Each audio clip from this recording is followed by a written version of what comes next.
অবশেষে বিয়ের আসরেই অর্জুনকে নিয়ে হাজির হয়ে সমস্ত ষড়যন্ত্রের ইতি টানল দীপা। ঘুরিয়ে দিল খেলার মোড়। হ্যাঁ বন্ধুরা, অনুরাগের ছোঁয়া ধারাবাহিকের আজকের পর্বে আপনারা এমনটাই দেখতে চলেছেন।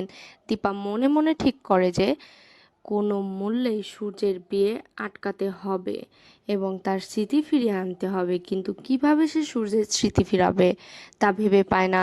তার প্রধান লক্ষ্য হয়ে ওঠে নকল রুডির মুখোশ খোলা, কারণ তা না হলে সোনা এক বড় বিপদের মুখে পড়বে। অন্যদিকে কুন্তলা ও উর্মি মরিয়া হয়ে ওঠে এই বিয়েটা দেওয়ার জন্য।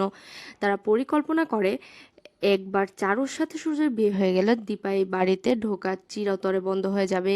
এই বাড়ির কর্তৃত্ব উর্মির হাতে আসবে। এই কথা ভেবে উর্মি খুশি হয় এবং বিয়েটা সম্পূর্ণ করার জন্য উঠে পড়ে লাগে। অপরদিকে দীপা বুঝতে পারে যে বাড়ির ভেতর থেকে তার পক্ষে একা প্রমাণ করা সম্ভব না, কারণ কুন্তলা ও রুডি তাকে সর্বক্ষণ নজরে রাখছে। ঠিক তখনই তার মাথায় আসে সে অর্জুনের কথা। দীপা ফোন করে অর্জুনকে, সবটা খুলে বলে, সাহায্য চায়। দীপা বিপদের কথা শুনে অর্জুন সাহায্য করতে রাজি হয়ে যায়।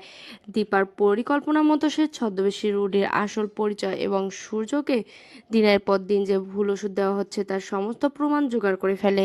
বিয়ের দিন সেই সমস্ত প্রমাণ নিয়ে অর্জুন সোজা হাজির হয় সেনগুপ্ত বাড়িতে। অর্জুনকে দেখে সূর্যের আবছা ভাব কিছু মনে পড়ার চেষ্টা করলেও সে সফল হয় না।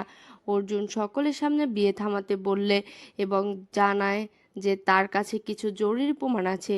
এরপর দীপা অর্জুনের জোগাড় করা প্রমাণগুলো সবার সামনে তুলে ধরে এবং নকল রুডির মুখোশ টেনে খুলে দেয়। এই দৃশ্য বাড়ির সবাই হতবাক হয়ে যায়। তারা নিজের ভুল বুঝতে পারে এবং অনুতপ্ত হয়। তারা বুঝতে পারে যে দীপা এতদিন ধরে সত্যি কথাই বলে আসছে, পরিবারকে বাঁচানোর চেষ্টা করছে, কিন্তু কেউ তাকে বিশ্বাস করেনি। আজ দীপা না থাকলে হয়তো পরিবারটা ভেঙে চুরমার হয়ে যেত। তো বন্ধুরা, এমনটাই তো চাও তোমরা? কমেন্ট করে জানিও। আর পরবর্তী আপডেট পেতে আমাদের চ্যানেলটি সাবস্ক্রাইব